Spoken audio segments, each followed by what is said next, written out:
आज Doubtnut app download करें। Doubtnut पर अपने सभी गणित, रसायन विज्ञान, भौतिक विज्ञान और जीव विज्ञान के डाउट्स का करो सफाया। बस प्रश्न की फोटो खींचो, एक ही प्रश्न को क्रॉप करो और तुरंत वीडियो सोल्यूशन पाओ। अभी डाउनलोड करें। प्रश्न हमारे पास है जिसमें हमें सही कथन चुनना है। सही कथन चुनने के अनुसार हमें पहला ऑप्शन दिया हुआ है कि न्यूट्रॉन पदार्थ के साथ पारस्परिक क्रिया नहीं करते। दूसरा है एक मुक्त न्यूट्रॉन इतना ही स्थिर होता है जितना कि एक मुक्त प्रोटॉन। जबकि तीसरा बोला जा रहा है कि एक आवेशित कण का E/m अनुपात मतलब आवेश और उसके द्रव्यमान का जो अनुपात होता है इसके वेग पर निर्भर नहीं करता है, ये बोला जा रहा है। और अंतिम में बोला जा रहा है कि एक वस्तु से दूसरी में आवेश स्थानांतरण द्रव्यमान स्थानांतरण के बीच नहीं हो सकता है। ठीक है, तो पहला अगर हम बात करें पहले विकल्प की, पहला विकल्प क्या बोल रहा है, बात आई है न्यूट्रॉन की। न्यूट्रॉन के लिए अगर हम देखें तो 0 1 की संरचना, उसका आवेश यहाँ पर 0 होता है और द्रव्यमान के रूप में एक हम उसे कहते हैं एक म्यू के रूप में। अगर यहाँ पर बोला जा रहा है कि न्यूट्रॉन पदार्थ के साथ पारस्परिक क्रिया नहीं करता, तो हम इसके लिए उदाहरण देख सकते हैं कि नाभिकीय विखंडन में होता क्या है। नाभिकीय विखंडन में एक भारी और बड़ा नाभिक न्यूट्रॉनों की बमबारी के द्वारा अपने विभक्त छोटे छोटे अन्य दो नाभिकों में या अन्य दो या दो से अधिक नाभिकों में टूट जाता है और ये प्रक्रिया कहलाती है नाभिकीय विखंडन की प्रक्रिया, जिसमें बहुत सारी ऊर्जा मुक्त होती है। उदाहरण के रूप में देखें तो यूरेनियम हमारे पास होता है। यूरेनियम के लिए इसका जो मान है वो परमाणु क्रमांक के रूप में 92 और परमाणु द्रव्यमान के रूप में लगभग 235, जब इस पर न्यूट्रॉन की बमबारी की जाती है। ठीक है, तो हम अभी रिएक्शन के तौर पर बता रहे हैं कि 0 और एक न्यूट्रॉन यहाँ पर है। एक अस्थायी तत्व क्या बनता है यहाँ पर, यूरेनियम ही है। यूरेनियम के लिए ये बनता है 92 और ये है 236। ठीक है, तो हमारे पास एक समस्थानिक बना यूरेनियम का जो अस्थायी है। अस्थायी रूप से अगर वो बाद में टूटता है अपने अवयवी तत्वों में, ठीक है, तो उसके नाभिक के लिए हम उसे क्या कहें, एक होता है बेरियम। बेरियम के लिए उसके परमाणु द्रव्यमान यहाँ 144 और 56 के रूप में होते हैं। प्लस हम करें तो यहाँ पर बनता है क्रिप्टॉन के आर के रूप में, वो कितना है, वो 89 और 36 के रूप में है, 89 और 36 के रूप में। और प्लस यहाँ पर 3 अन्य न्यूट्रॉन्स जो हैं वो मुक्त होते हैं। तो ये प्रक्रिया जो होती है वो नाभिकीय विखंडन की अभिक्रिया है। तो इसमें हम ये नहीं कह सकते कि न्यूट्रॉन्स जो हैं वो पदार्थ किसी भी पदार्थ के साथ पारस्परिक क्रिया नहीं करते। अगर वो पारस्परिक क्रिया नहीं करते तो नाभिकीय विखंडन की घटना नहीं हो पाती। तो हमारे लिए सही कथन जो है ये नहीं है। ठीक है, गलत है। दूसरा हम देखें, दूसरा क्या बोल रखा है, दूसरा बोल रखा है कि एक मुक्त न्यूट्रॉन इतना ही स्थिर होता है जितना कि एक मुक्त प्रोटॉन। देखिए, अगर स्थिरता की हम बात करते हैं, ठीक है, तो स्थिरता एक तरह से आवेश पर निर्भर करता है।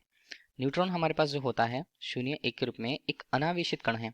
ठीक, अनावेशित कण है तो उसकी स्थायित्व या उसकी अन्य तत्वों से अभिक्रिया करने की जो क्रियाशीलता है वो हम बोल सकते हैं कि वो अनावेशित है और उसकी क्रियाशीलता बिल्कुल नहीं होती है। जबकि अगर हम प्रोटॉन की बात करें, प्रोटॉन को हम क्या बोल पाते हैं, प्रोटॉन को यहाँ पर हीलियम के एक अणु के रूप में बोल पाएंगे। हीलियम के एक अणु के लिए उसका क्रमांक 2 और उसका द्रव्यमान 4 होता है। ठीक है, और ये एक तरह से क्या होगा, ये एक तरह से एक धनावेशित कण होगा। धनावेशित कण होगा तो ऋणावेशित कण की तरफ इसका आकर्षण रहेगा। तो इस तरह से अगर हम स्थिरता की बात कर रहे हैं या हम क्रियाशीलता की बात करें तो क्रियाशीलता न्यूट्रॉनों में नहीं होती, मुक्त न्यूट्रॉनों में। जबकि मुक्त प्रोटॉन जो होते हैं वो धनावेशित होते हैं, इसलिए उनकी स्थिरता काफी कम होती है। ठीक, तो यहाँ पर दूसरा विकल्प है वो भी गलत है। तीसरा क्या बोला है, किसी एक आवेशित कण के लिए जो उसका E/m का अनुपात है। तो E/m हम क्या बोले, इलेक्ट्रॉन के लिए उसका आवेश और m उसका द्रव्यमान। ठीक है, किसी भी आवेशित कण के लिए अगर हम उसके आवेश और उसके द्रव्यमान का अनुपात देखें तो होता क्या है। चलिए, अगर हम किसी आवेशित कण के रूप में इलेक्ट्रॉन की ही बात कर लें और इलेक्ट्रॉन को हम ऐसे स्थान पर गति कराएं जहां पर वैद्युत क्षेत्र निर्मित हो, ठीक है, जहां पर वैद्युत क्षेत्र होता है, तो इस तरह से अगर हम बोलें तो इलेक्ट्रॉन्स जो हैं, एनोड पर इलेक्ट्रॉन्स की जो गतिज ऊर्जा होगी उसे हम क्या लिख पाएंगे, इसे हम लिख पाते हैं 1/2 mv² के रूप में। उसका वेग m उसके द्रव्यमान को बता रहा है, इलेक्ट्रॉन की बात की जा रही है। वो अगर किसी वैद्युत क्षेत्र में रखा जाता है तो वैद्युत क्षेत्र के द्वारा प्रभाव के कारण उस पर जो ऊर्जा लगती है वो EV के रूप में होती है। V हमें, कैपिटल V हमें विभव के मान को, विभवांतर के मान को प्रदर्शित कर रहा है।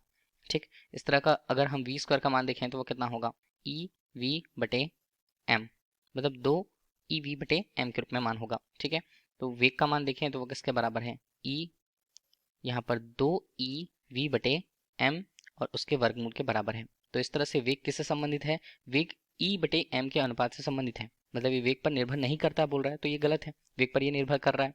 ठीक, तो हमारे पास ये भी विकल्प गलत है। चौथा विकल्प हम देखें कि एक वस्तु से दूसरी में आवेश का स्थानांतरण अगर होगा, द्रव्यमान स्थानांतरण के बीच ये नहीं हो सकता है, ये बोला जा रहा है। स्थानांतरण के टर्म्स के लिए हमें द्रव्यमान क्षति को समझना होगा थोड़ा सा। ठीक है, तो द्रव्यमान क्षति क्या होगा, अब हम किसी नाभिक की बात करें, ठीक है, तो नाभिक अगर हम मान लीजिए लेते हैं, तो नाभिक के लिए अगर हम उसके द्रव्यमान को कैपिटल M से प्रस्तुत करें, ध्यान दीजिएगा कैपिटल M द्रव्यमान को बता रहा है, परमाणु संख्या उसके Z को हम बोलते हैं, ठीक है। और इस तरह से अगर परमाणु द्रव्यमान की बात करें तो उसे कैपिटल A से प्रस्तुत करते हैं, क्रमशः द्रव्यमान नाभिक के लिए उसका द्रव्यमान, उसकी परमाणु संख्या और परमाणु का द्रव्यमान A के रूप में प्रस्तुत होता है। उस नाभिक में उपस्थित अगर प्रोटॉनों के लिए उनके द्रव्यमान की बात करें तो प्रोटॉन के लिए द्रव्यमान जो होगा वो स्मॉल m p के रूप में, और न्यूट्रॉनों के लिए उनका जो द्रव्यमान होगा स्मॉल m n होगा, ठीक है। उस नाभिक में कुल प्रोटॉनों की संख्या अगर हम लिखें तो कुल प्रोटॉनों की संख्या क्या होती है, Z यहाँ पर होगी m p के रूप में, ठीक है। Z परमाणु के लिए उसकी संख्या को बता रहा है, परमाणु संख्या किसके बराबर होती है, प्रोटॉन्स की संख्या को प्रदर्शित करती है। इस तरह से परमाणु के लिए कुल द्रव्यमान हमें मिला, और अगर हम न्यूट्रॉनों के लिए कुल द्रव्यमान को देखें तो वो क्या होगा, A ऋण यहाँ पर बनता है Z और ये बनता है स्मॉल m n, न्यूट्रॉनों की संख्या और न्यूट्रॉनों का द्रव्यमान। तो इस तरह से किसी भी नाभिक में अगर हम ये देख रहे हैं कि कुल प्रोटॉनों के लिए जो उनका द्रव्यमान है और कुल न्यूट्रॉनों के लिए जो उनका द्रव्यमान है, कुल रूप से उनमें कुछ अंतर होता है और उसी को हम बोलते हैं द्रव्यमान में क्षति। तो इसे डेल m के रूप में प्रस्तुत किया जाता है। और द्रव्यमान की क्षति कब हो पाती है, जब आवेशों का स्थानांतरण न हो, ठीक है। तो इस तरह अगर हम देखें विकल्प डी को, तो विकल्प डी एक वस्तु से दूसरी में आवेश का स्थानांतरण द्रव्यमान स्थानांतरण के बीच नहीं हो सकता है, ये बोला जा रहा है, ठीक है। तो हमारे लिए ये विकल्प सही होगा। Thank you. कक्षा 6 से 12वीं से लेकर नीट, IIT, JEE वो एडवांस के लेवल तक 1 करोड़ से ज्यादा छात्रों का भरोसा। आज ही डाउनलोड करें डाउटनेट ऐप या व्हाट्सएप करें अपने सारे डाउट्स 8400 400 400 पर।